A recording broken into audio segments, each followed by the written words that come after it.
Hey everybody, it's Miss Nielsen back again with another example problem. This problem we are going to solve right now. This problem is actually from worksheet 3. It's number 10. It is the extra optional practice problem. So maybe you've given it a shot, maybe not, but it's pretty loaded, so I want to make sure we go through it. So here's our problem. Mr. Asplund drove east from home to a nearby town, a distance of 100 kilometers at a constant speed of 100 kilometers per hour. This trip took 1 hour. Then he returned home at a constant speed of 50 kilometers per hour. This trip took 2 hours. Find his total distance, displacement, average speed, and average velocity. So like I said, this problem's pretty loaded. There's a lot of numbers, there's a lot of information. So remember, our first step is to kind of forget about the numbers, forget about how we're going to solve it, and just draw a picture. So that's our first step right here. Step 1 is drawing a picture. So it says he drove east from home. Okay, so I'm going to draw a little house here. There's my house for Mr. Asplund. He starts at home. He drives east to a nearby town. Okay, so this is that town. So he drives east. Remember, for cardinal directions here, I'll draw a really small. North points up, south points down, west points left, and east points to the right. So I'm drawing my arrow to the right. So he drives east from home a distance of 100 kilometers, okay? And he drives there at a constant speed of 100 kilometers per hour. It takes 1 hour. So his trip out takes 1 hour. Then he returns home. So after visiting this town, he comes back, so he drives back west to drive back home. So he ends up at home. So he drives to this nearby town and then he drives home. When he returns home at a constant speed of 50 kilometers per hour, and it takes 2 hours, and we want to find all that stuff. Okay, so here's my picture. There's home, starts at home, goes to town, and ends back at home. Remember, it's really easy for us to just say the starting point is our 0. So Mr. Asplund's house is the origin, okay? And what we already notice about this problem is that he ends where he starts, which is a really important concept, okay? So he starts at home and he ends at home, okay, over all of the different trips. Starts at home and ends at home. So that's an important concept for us to remember as we continue on. So now it's time to think about our givens. So that is step 2. So there's a lot of numbers that are given in this problem. We have to be very careful about how we read it and how we decide which one is important and is given to us, okay? So our first given, okay, it says he drives from home to a nearby town, a distance of 100 kilometers, okay? So that means that he drives from his house to town, and that distance is 100 kilometers. So I'm going to write that down. That is one of my givens. So 100 kilometers is the distance. So distance, but it is the distance from home to the town. So I'm just making this note for my own brain. Okay, since there's a lot of numbers in this problem, I want to really specify what does this 100 kilometers mean. Okay? So his constant speed on the way out, on the way to town, is 100 kilometers per hour. Okay? So that's my next thing here. 100 kilometers per hour. 100 kilometers per hour. That is his speed on the way to town. So I'm going to put speed town. As he's going to town, that's his speed. This is not his average speed because we're trying to find his average speed, okay? So that's the second number we're given in the problem. another number we're given is that the trip out takes 1 hour, okay? So 1 hour is our time to get to town. So I'm writing T, town. Once again, we have a distance from home to town, we have a speed to town, and we have a time to get to the town, okay? A lot of numbers, and we're still not done reading the problem. All right, so our next step here is to keep reading. We're still on step 2. We're still on step 2 here. We're gonna keep reading. He returns home at a constant speed of 50 kilometers per hour. So that's our other given. So 50 kilometers per hour, that is his speed as he returns home. So S, home, as he's coming back home, that's his speed. And what else do we know? Well, it says this trip took 2 hours. So his time to get back home is 2 hours. So that's T, home. So we're given a crap ton of information here, okay? More numbers than we've ever seen in a problem. This is a classic, like ACT kind of problem. Obviously, you might not see this kind of physics stuff on the ACT, but they like to give you too much information, and you have to decide, what am I actually going to use? Okay, so now it's time to think about step 3. Okay, what are we trying to find in the problem? Okay, we are looking for the total distance. So I'm going to put D total. We are also looking for the displacement. What is our displacement? Question mark. We're also looking for average speed, so S with that bar over it, and we're looking for average velocity. 4 things. The good news is we can kind of figure out these 2 things right now without worrying about an equation. So we're going to figure out what these 2 things are right now just from the information that we're given, okay? So total distance. Remember, distance is the ground that's covered, okay? So he travels 100 kilometers to town, and then he drives back home. Well, what's the distance from town to home? It's the same distance as home to the town. So he drives 100 kilometers there and 100 kilometers back. So what is the total ground that Mr. Asplund covers? Well, he covers 100 kilometers when he's going to town, and he covers 100 kilometers when he's coming back home, which means that, not sure where to put this here. Why don't we just put it right down here? His total distance that he travels is 200 kilometers.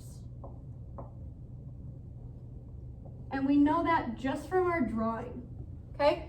Because he drives 100 kilometers out and then 100 kilometers back. That's 200 kilometers in total, okay? But what about displacement? Displacement, how can we find displacement? Remember, displacement is change in position. So where you end minus where you start, okay? So my final position minus initial position, well, Mr. Asplund starts and ends at home. So his initial position is 0 because he starts at the origin, and his final position is 0 because he ends at the origin. He starts and ends at home. And remember, we talked about if you start and you end in the same place, your displacement is 0 because displacement doesn't care about what happens in the middle, okay? So Mr. Asplund's displacement is 0 kilometers. So those are 2 things that we know right away without really using an equation or any of that stuff. Okay, so now it's time for step 4. After our little break of figuring out distance and our displacement, okay? Step 4 is to pick an equation, okay? So we know our total distance and we know our displacement now. So we're only left with finding average speed and average velocity. So we're going to use our average speed and our average velocity equations. So average speed is our distance divided by time, and average velocity is our displacement divided by time. The good news is we don't need to rearrange these because we're solving for average speed and we're solving for average velocity, and both of those are solved in the equations. They're by themselves in these equations on one side, so we're good. So we don't need step 5. Step 5 can be checked off. Okay, so that means we're on to step 6. Step 6 is checking our units. Okay, so checking our units, we can check our units with either one of these equations. We know speed and velocity are very similar, so we can plug in the units for either one of these. So I'm going to use my speed equation. So average speed is equal to, well, I'm going to plug in my units for distance and my units for time. So in this problem, distance, anytime distance is mentioned, so here, 100 kilometers, or our total distance, 200 kilometers, our unit is kilometers, so km.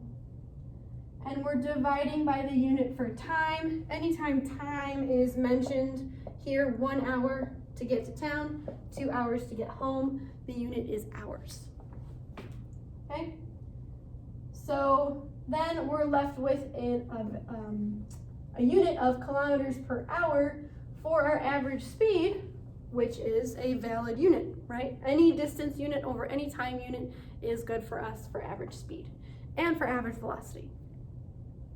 So now it's time for the kicker. Now it's time for the final part of the problem where we plug in and we solve for things. Okay? So like I said, this problem really tried to trick you. And how it tried to trick you is it gave you some speeds in here, right? It said that Mr. Asplund was driving at 100 kilometers per hour as he went to town, and then at 50 kilometers per hour as he came back home. Okay? So these do not matter to us because speed is calculated by the total distance or the total ground that's covered divided by the total time. Okay? So we don't care about what speed he was driving as he left or to come back home, or what speed he was driving when he went to town. We don't really care about that. Okay, so we're gonna forget about those. We already calculated our total distance right here, and this is my D that I want to use here. That's the distance I want to use. So when I calculate average speed, I'm going to plug in my total distance, which was 200 kilometers. Total distance divided by the total time. Well, what's the total time of Mr. Asplund's whole trip? Well, he took 1 hour to get to town, and he took 2 hours to get back home. So the total time would be 1 hour plus 2 hours, that's 3 hours. So speed is going to be 200 kilometers divided by 3 hours. Okay? So what do we get for speed? Well, if you plug that into your calculator, you will find that for speed, it's going to be 66.7 kilometers per hour, right? We know that that's our unit because we calculated the unit in step 6, okay? So 200 divided by 3 is 66.7 kilometers per hour. That's my average speed, or Mr. Asplund's average speed. Average speed. And we're so close to being done.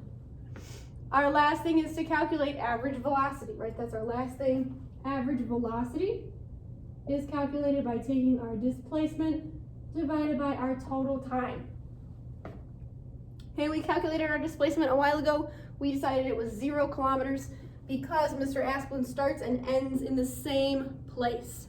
Since he starts and ends in the same place, his displacement is 0. So 0 kilometers over the total time, which we just calculated was 3 hours, because 1 hour to get to town plus 2 hours to get home is 3 hours. So 3 hours. And what do we notice? We're taking 0 kilometers dividing by 3 hours. We're getting 0. 0 divided by anything is 0. So that means our average velocity is going to be 0 kilometers per hour, which is really weird, right? We have an average speed of 66.7 kilometers per hour, but we have an average velocity of 0, okay? Remember that our displacement is 0, okay? So imagine that Mr. Asplund leaves, right? Displacement only cares about where he starts versus where he ends. Okay, according to displacement, Mr. Asplund didn't move because he started where he ended, okay? So if he didn't move, then it's right that his velocity should be 0, okay? Since he started where he ended, it looks like he didn't even move, even though he was gone for 3 hours. He started and ended in the same place, so his average velocity is going to be 0, okay? So maybe when you were solving this problem, when you thought about average speed, since you were given 2 different speeds in the problem, maybe you thought you could just take the average, right? You add the 2 and divide by 2. Well, if I added 100 plus 50, that's 150 kilometers per hour. And if I divided by 2, I would get 75. So the technical average there, the mathematical average speed would have been 75 kilometers per hour. But we can't do it like that. We can't just average the 2 numbers here and here. We can't just average these numbers to get our average speed because the total time really matters. It matters how much time he was gone, okay? So whenever we're solving for average speed, we have to take the total distance divided by the total time. Like when you're running on the treadmill, okay? When your average speed is calculated after you've run on the treadmill, it just takes how far you've traveled, your total distance, divided by the time that you spent running, okay? It doesn't average out all the speeds that you were running on the treadmill. Like if you slowed down and walked, or if you were really sprinting and then jogging, it doesn't average those. It just takes the total distance divided by the total time, okay? So this was a really long problem. I hope this was helpful. It's just another thing to think about, the difference between speed and velocity, giving us another chance to do that. And average velocity is not always as easy as we might think, like taking the average. We can't do that. So that's that.